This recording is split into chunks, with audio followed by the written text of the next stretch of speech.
Herkese merhabalar, kanalıma hoş geldiniz. Bugün sizlere kahvaltıya çocukların beslenmesini hazırlayabileceğiniz puf puf kabaran yumuşacık bir poğaça tarifiyle geldim. Sizleri çok bekletmeden hemen tarife geçiyorum.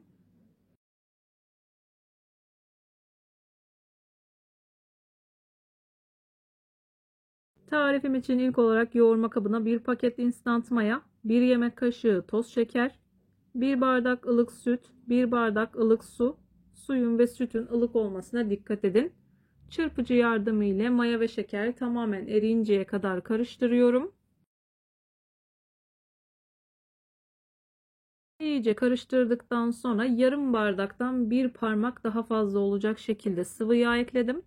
1 adet yumurta akı ekledim. Karıştırmaya devam ediyorum.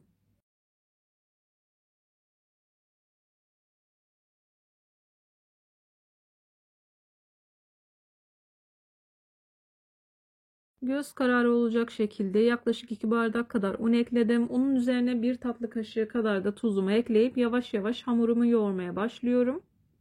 Unu azar azar dikkatli bir şekilde eklemeye özen gösterin. Unun markasına ve kalitesine göre alacağı un miktarı değişebilir. Lütfen kontrollü ekleyin.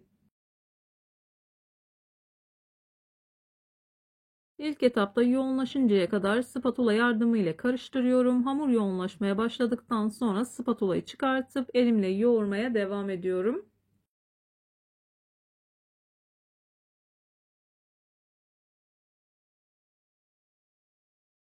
Ben hamurumu yoğurmaya devam ederken buraya kadar gelmiş olan siz değerli takipçilerimden her zaman olduğu gibi ricam yoruma kalp olur, emoji olur veya tarifim hakkında farklı bir fikriniz varsa bunu da benimle paylaşabilirsiniz. Ayrıca videolarımı sevdiğiniz kişilerle de paylaşarak bana bu şekilde destek olabilirsiniz.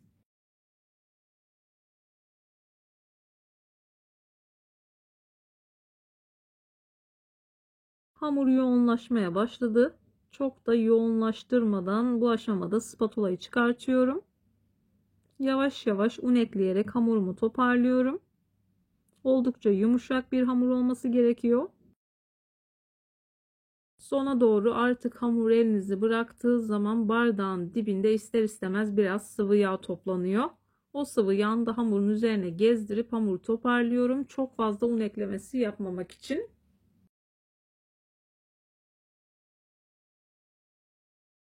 Bu hamur için ben toplamda 5,5 bardak kadar un kullandım. Unun markasına ve kalitesine göre değişiklik gösterebilir. Lütfen kontrollü ekleyin.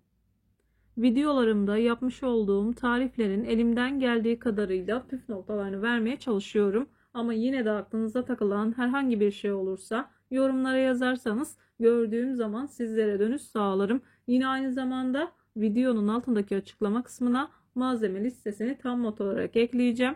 Dilerseniz oradan da bakabilirsiniz.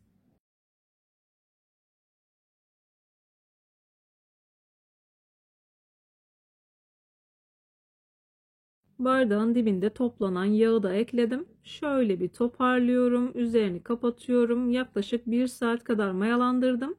Mayalama süresi odanızın sıcaklığına göre değişkenlik gösterebilir. Hamur 2 katına çıktıktan sonra hamurunuzu kullanabilirsiniz. Hamuru ne kadar güzel yoğurursanız yaptığınız hamur işi tariflerinden o kadar memnun kalırsınız. Hamurun havasını aldım maya tadı gelmemesi için. Tezgaha alıyorum. Tezgaha biraz kullanacağım tereyağından sürüyorum. Hamuru tezgaha aldıktan sonra yuvarlak bir forma getirdikten sonra hamur kartı ile göz kararı olacak şekilde 12 parçaya bölüp bezelerimi hazırlıyorum.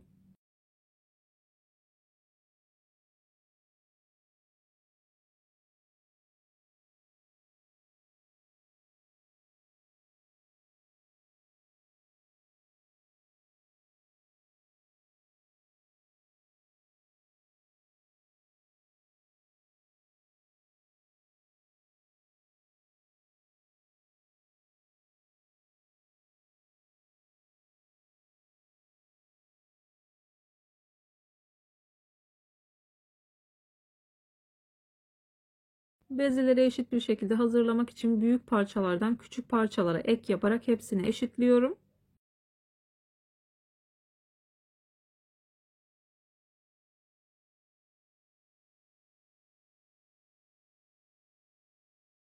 Bezeleri hazırladıktan sonra 10 dakika kadar dinlendiriyorum. Daha rahat bir şekilde hazırlanması için.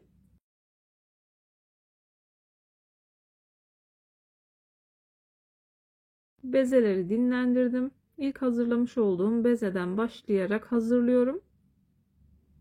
Biraz yağdan sürüyorum. Hamur tezgaha yapışmasın. Yavaş yavaş elimle büyütüyorum. İlk etapta tereyağı sürüyorum. Daha sonra bir rulet yardımı ile kestikler atıyorum. İçerisine biraz yağlı lor peyniri ekliyorum. İsterseniz sade olarak da yapabilirsiniz veya kaşarlı olarak da yapabilirsiniz. Tereyağının her yerine değmesine dikkat edin. İsterseniz iç harcını koyduktan sonra da yine aynı şekilde rulet yardımı ile kestikten sonra şekillendirebilirsiniz. Hangisi kolayınıza geliyorsa o şekilde hazırlayın. Her iki şekilde de gösteriyorum.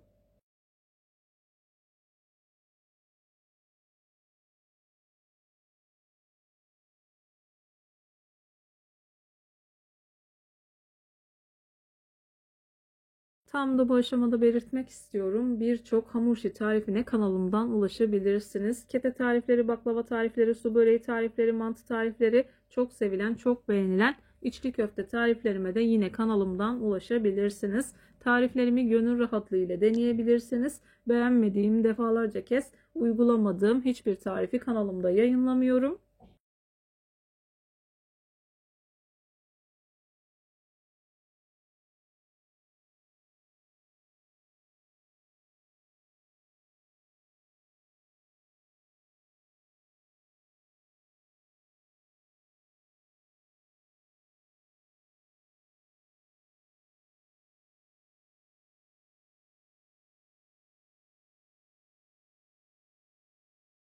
Poğaçaları hazırladıktan sonra yağlı kağıt serdiğim tepsiye aldım. 20 dakika kadar tepsi mayası yaptıktan sonra üzerlerine yumurta sarısını sürüyorum.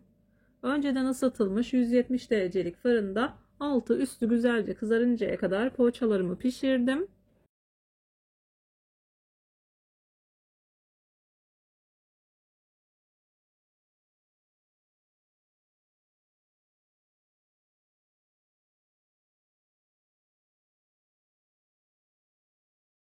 Poğaçalarım fırından çıktı. Yumuşacık puf puf kabardılar. En ufak bir hamurlaşma yok.